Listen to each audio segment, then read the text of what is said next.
به رنگ توانمندی و اقتدار در نمایشگاه تجهیزات پلیسی. نمایشگاهی پربازی که محصولات جذابی داره.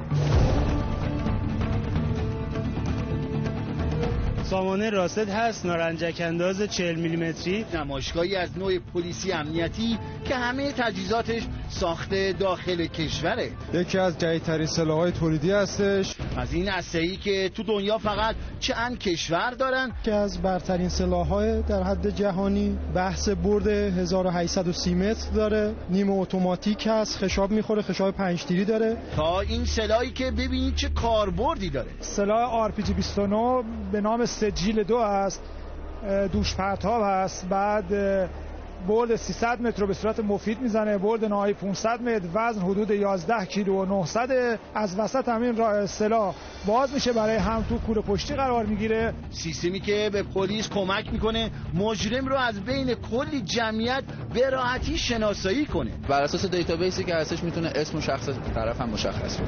دوربین‌های مداربستی که اولا زیر آب هم دید داره، دوربین خراب نمیشه و میتونه تصویرش رو ریل و آنلاین بهتون بده. ساخت ایران؟ بله ساخته ایران. و بعد هم توی تاریکی به تصویر نشون میده.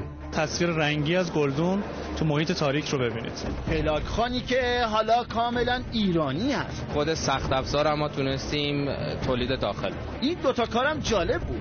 دری که ضد آتش سوزی بود. این در تا 1 ساعت میتونه مقاومت کنه در برابر حریف تا مردم بتونن از مسیر امن و راه پله در واقع تخلیه کنن. و سیستم آتش نشانی که همه کار رو برات انجام میده. هر موقع که آتش سوزی بشه به طور خودکار زنگ میزنه یا منزل نواری بهتون اطلاع رسانی میکنه. کدبندی زونبندی داره که کدوم مثلا اتاق آتش گرفته اون بهتون آلارم میده خبر.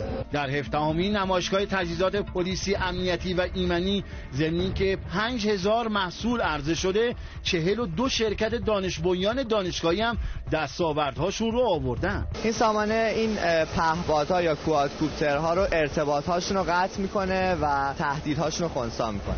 خلاصه مهمترین نکته نمایشگاه تجهیزات پلیسی اینه که 95% محصولاتش کاملا ایرانی است و این یعنی روی پای خود ایستادن، خود باوری، خود اتکایی و صرف فعل خواستن و توانستن است. این نمایشگاه در مکان مصلی امام خمینی برپاست و فردا هم آخرین روز کاریش است. حسینی بای، خبرگزاری صدا و سیما.